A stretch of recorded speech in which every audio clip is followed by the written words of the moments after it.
আর 4টি জুমা থেকে একটা বিষয়ের পরে, একটা টপিক্সের পরে আমি কথা বলছি। যদি সমাজের মানুষকে এরপরেও আমি বুঝাইতে না পারি, তাহলে এটা আমার ব্যর্থতা, কি তাই না?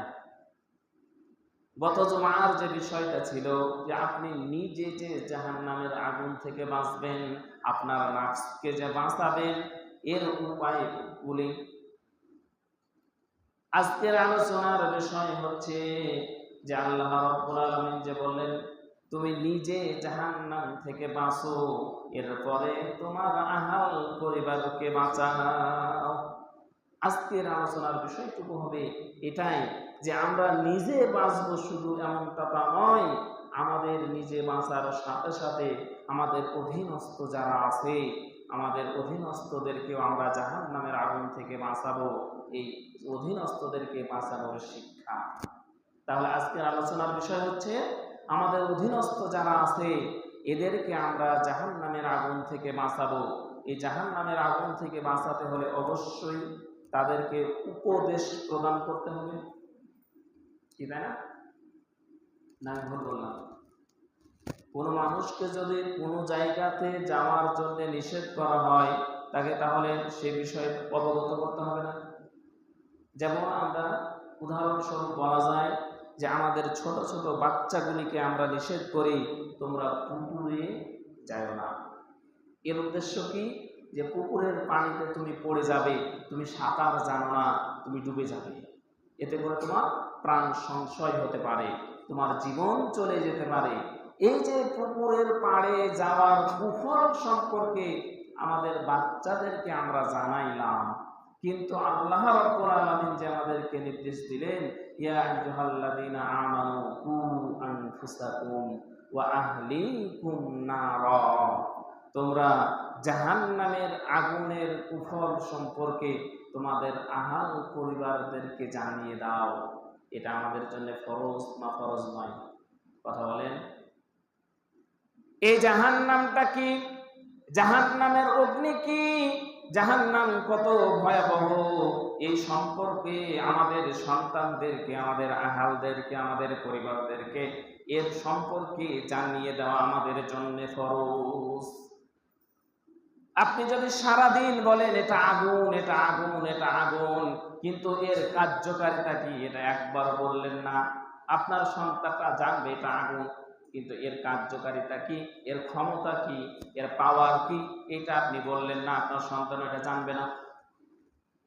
আপনি, আমি, আমরা সবাই আমাদের সন্তানদেরকে শুধু এতটুকুই বলি, ভালো কাজ করো, কিন্তু ভালো কাজ কি এটা কোনোদিন হাতে কলমে শিখিয়ে দেয়নি। আমার সন্তান, আপনার সন্তান যখন বুঝ হয়ে দেখলো ভালো কি আর মন্দ কি, এটা যখন তার বুঝার বয়স হলো, তখন দেখে আমার পিতা আর আমার চাচা দুইজনে লাঠি নিয়ে খাড়া। আমি মনে হয় বুঝাতে পারলাম না? কি বলেন? আমার আপনার সন্তানের যখন বুঝ হলো কোনটা ভালো আর কোনটা মন্দ এটা গ্রহণ করার, তখনই আপনার আমার সন্তানটা দেখে আমার পিতার এগেইনস্টে আমার চাচা লাবনা নিয়ে দাঁড়িয়ে আছে। কারণ কি? আমার চাচার সম্পদ আমার পিতা খেয়ে নিয়েছে। এখন বলেন আপনার সন্তান এখান থেকে কি বুঝবে? ওর যখন বুঝ শক্তি হলো, তখন তো সে মনে করলো এটাই মনে হয় ভালো। কোনটা? যে যার জোর যত বেশি, যার ক্ষমতা যত বেশি, সে ভোগ দখল করবে তত বেশি। আমি মনে হয় বোঝাতে পারলাম না? কি আমি মনে হয় কথাটা বোঝাতে পারলাম না? আপনার সন্তান ভালো জিনিসটা কি এটা কোনোদিন আপনি হাতে কলমে শিখিয়ে দিলেন না, অথচ বললেন তুমি ভালো কিছু করো। ও ভালো কিছু করার বয়সে এসে দেখলো তার পিতা যত কুকর্মের মধ্যে লিপ্ত। আমি এমনও মানুষ এই জমিনে দেখেছি যে একটা বিড়ির আগুনে 3টা বিড়ি খায়। এটা মনে হয় বেশি বললাম? খুব একটা বেশি বলিনি, কারণ কথা আমি একেবারে হাওয়ায় ভেসে বলছি না, আমার অভিজ্ঞতা থেকে কথা বলছি। আমি নিজে পরীক্ষিত, আমি নিজে দেখেছি।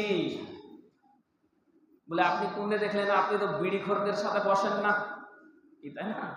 হুজুর মানুষ, আপনি আবার বিড়ি আলার সাথে সম্পর্ক কি? আপনি বিড়ি আলাদা দেখলেন কেমনে? এবার আসেন অভিজ্ঞতার কথাটাই শেয়ার করি। আমরা এখানে সকলেই মোটামুটি কৃষক শ্রেণীর মানুষ। নিজেও যদি 2-4 বিঘা সম্পদ নাও থাকে, তারপরে মানুষের কর্জ নিয়ে আদি দিয়ে যেমন পন্থায় হোক আমরা 2-1 বিঘা জমি করি। আর এটা করানোর জন্য আমাদের কামলার প্রয়োজন আছে না নাই? আর মাশাআল্লাহ এই বাংলাদেশের কামলার অভিজ্ঞতার আমি কথা বলছি। বাংলাদেশে 95% কামলা বিড়ি ছাড়াও কাজ জানে না। ঠিক কাল দুপুরের পরে বললেন, কারণ এখন তো না খাওয়া শরীর, কত জোরে আর ঠিক বলবেন। আর মনে মনে তো ভাবতেছেন, হুজুর আপনি তো আমাদের বিড়ি খাওয়া বন্ধ করতেছেন, মানে আমাদের রিজিকের উপরে বেড়া দিচ্ছেন। কি বিষয়টা তাই? যারা কামলা মানুষ এরা বলতেছে, হুজুর ঠিক বলবো কেমনে, আপনি তো আমাদের রিজিকের উপরে বেড়া তুলে দিচ্ছেন, বিড়ি খাওয়া বন্ধ হয়ে গেছে, তাকে কাজ করা যায় নাকি? আপনি এখন চিন্তা করেন আমি যে বিষয়টা বোঝাতে চাইছি, যে আপনার সন্তানটা ভালো এবং মন্দ বুঝার বয়স যখন হলো, তখন আপনি আপনার সন্তানটারে 10 টাকা ধরিয়ে দিয়ে বললেন, বাবা দোকান থেকে বিড়ির প্যাকেট নিয়ে আসো। আপনার সন্তান এইটাই শিখলো, এটাই মনে হয় ভালো, কারণ ভালো না হলে কি আমার বাপ এ কাজ করে নাকি?